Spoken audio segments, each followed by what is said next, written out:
పువ్వాడ అజయ్ గారికి ధన్యవాదాలు. గౌరవనీయులు పెద్దలు, రాజకీయ కురువృద్ధులు, భీష్మాచార్యుల వంటి వారు కేరళ రాష్ట్రాన్ని తన అద్భుతమైన పరిపాలనతో చరిత్రలో లేని విధంగా రెండవసారి కూడా సిపిఎం పార్టీని విజయ తీరాల వైపు చేర్చి భారతదేశంలోనే అత్యంత సీనియర్గా ఉన్నటువంటి గౌరవనీయులు పెద్దలు కేరళ ముఖ్యమంత్రి గారు శ్రీ విజయన్ గారిని ప్రసంగించవలసిందిగా మనందరి తరఫున నేను విజ్ఞప్తి చేస్తా ఉన్నాను.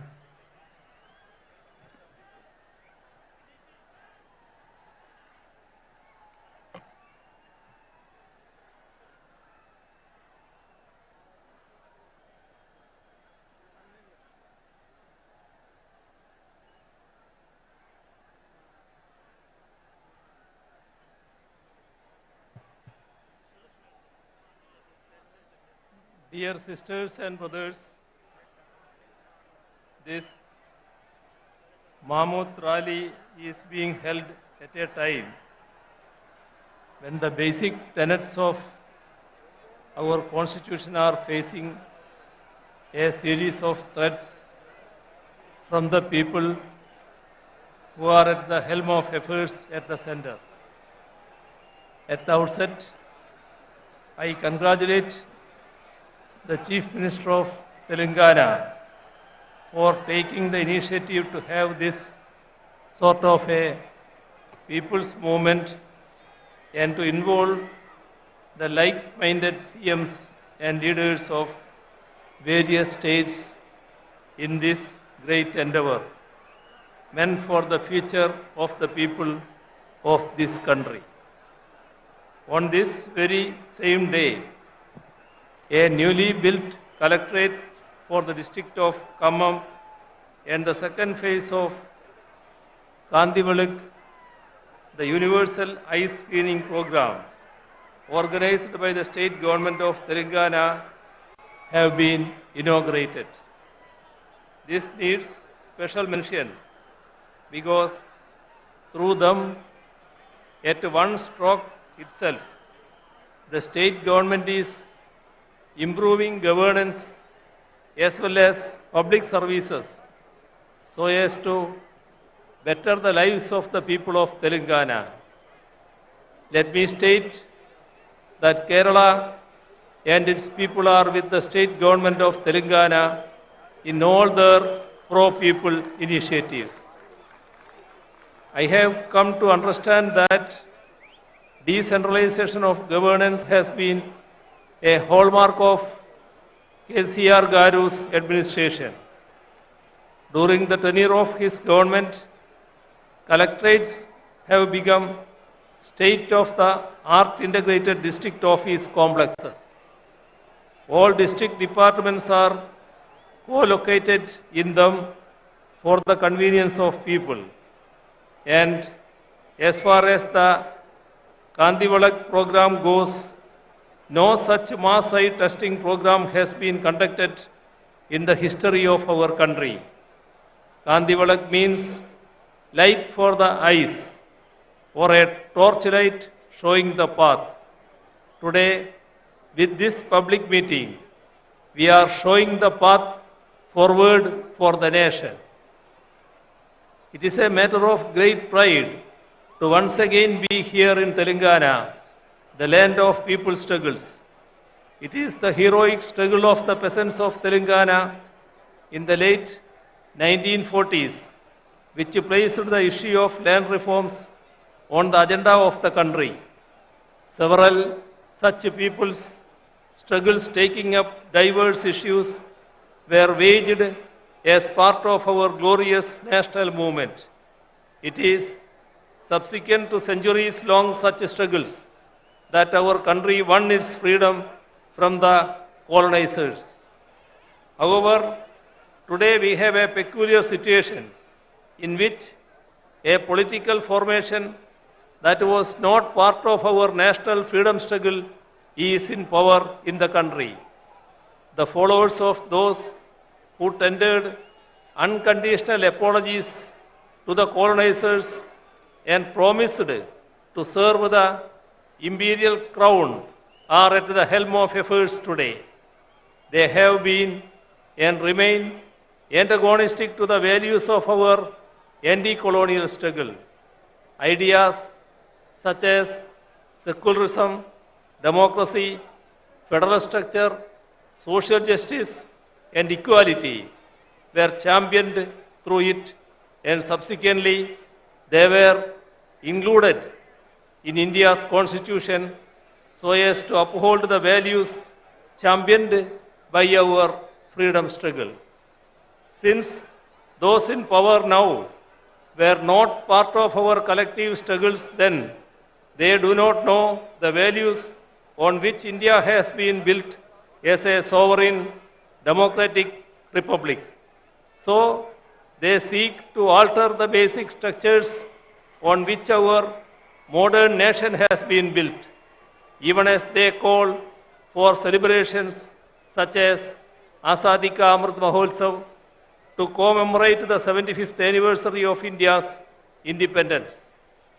Amidst the glam and glitter of these celebrations, they seek to undo the very foundations of our country, our democracy, and our constitution. Our constitution starts with the preamble in which we have enshrined the basic values that we uphold as Indians: sovereign, socialist, secular, democratic, republic, justice, liberty, equality, and fraternity. By signing various international defense agreements, they go against the concept of sovereignty. By allowing the concentration of wealth through consistent appeasement of corporates, they go against the concept of socialism.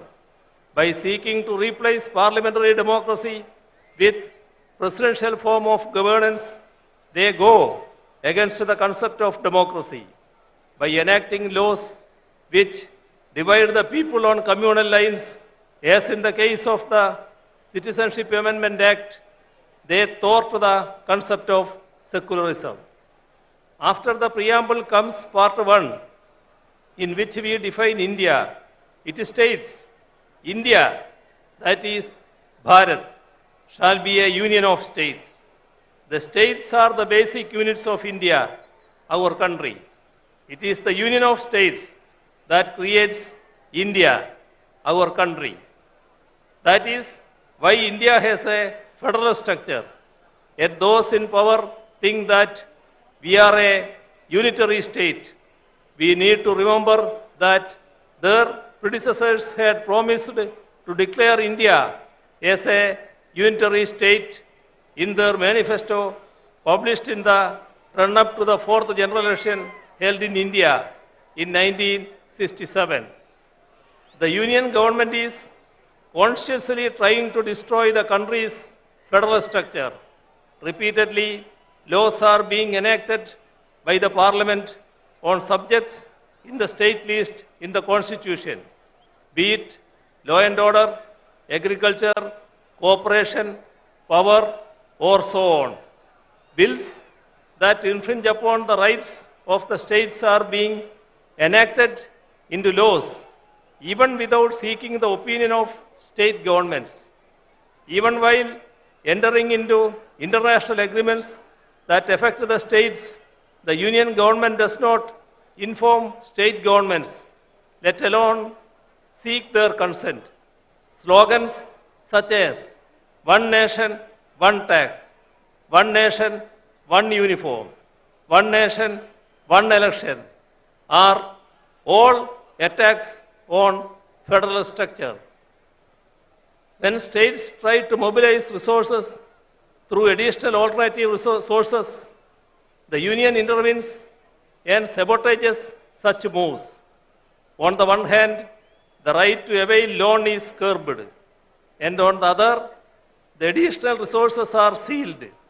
Along with this, the funds that are made available to the state by the Constitution too are denied.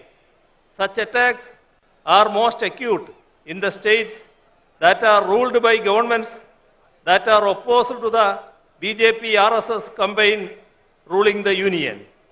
We are seeing it in Telangana as well as in Kerala.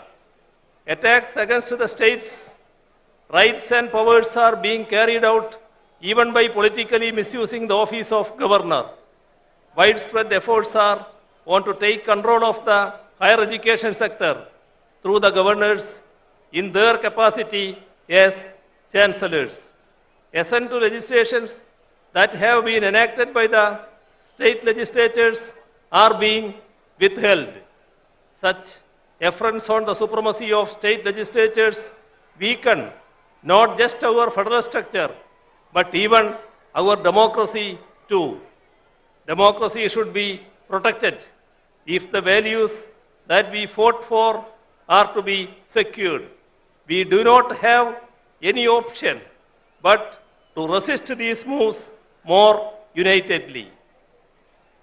The weakening of our parliamentary democracy is evident in the way in which our parliamentary norms and precedents are being bulldozed. Bills are being passed without adequate discussions or calling for division in the parliament, and this weakens our parliamentary democracy. All ethics and norms of democracy are being violated.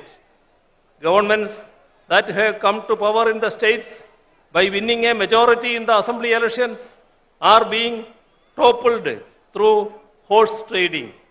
Such unethical efforts to form governments in the states weaken the very foundations of our democracy, which is based on a multi-party system. Such a multi-party system is essential if we are to preserve and promote our diversities while remaining united as one. Unity in diversity is the most cherished of India's ideals. It is what has defined us as a nation right from the days of our freedom struggle. India's varied languages are the expressions of our diversities. Our mother tongues are part of our cultural identities. However, efforts are on to portray Hindi as the national language while sidelining all our native languages, be it Telugu or Tamil or Kannada or Malayalam or Bengali or Odia or Assamese or Punjabi or Urdu or Gujarati or Kashmiri and so on. Imposing Hindi by doing away with our mother tongues will affect the integrity of the nation. Even the independence of our judiciary is being attacked. The statement of the 2.2% to 0.8% infrastructure sector has declined from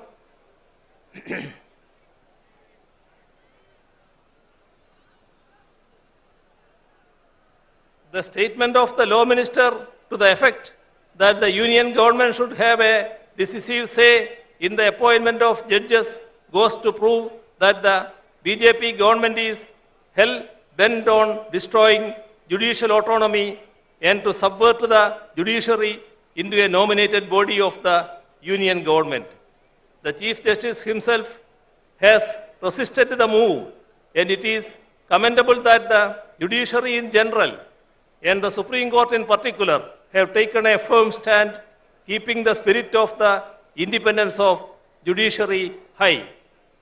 Not merely members of the union cabinet, but even the nominees are trying to meddle with the autonomy of the judiciary. Last week, the Vice President attacked the Supreme Court for striking down the NJSC Act of 2015. He even went on to say that he does not agree with the restriction imposed by the Supreme Court, which ensures that the Parliament cannot amend the basic structure of the Constitution. It is rather unfortunate that even the highest office, such as the Vice President, are making certain remarks that go against the Constitution and its spirit.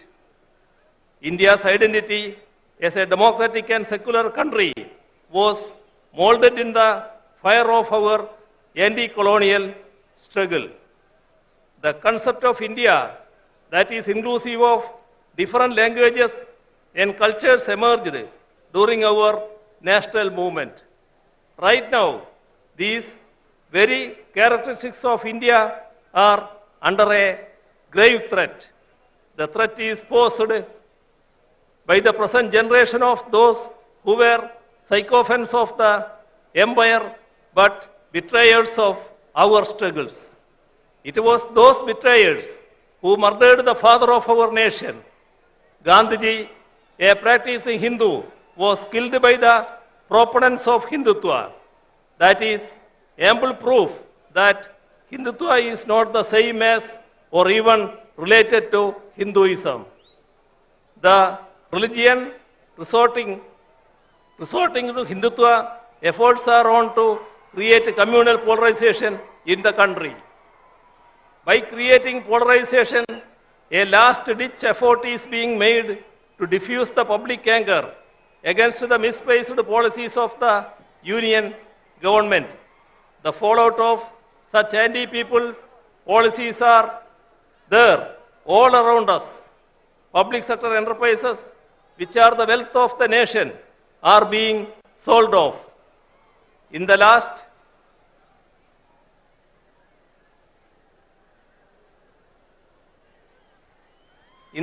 budget alone, rupees 65,000 crores was sought to be raised through their sale. They say that they do not have money to provide relief to the ordinary people, but they have written off corporate loans to the tune of rupees 11 lakh crores in the last 5 years alone. This amount would have sufficed to ensure food security to the entire people of the nation. The MGNREGS envisaged by the left as a scheme to aid the rural population in their distress is being scuttled. Allocation for it and work days are under it are repeatedly being cut down. The country's development is in doldrums. Figures denote that DGP growth has declined from 7.4% to 4.7%. Industrial growth has plummeted from 2.2% to 0.8%.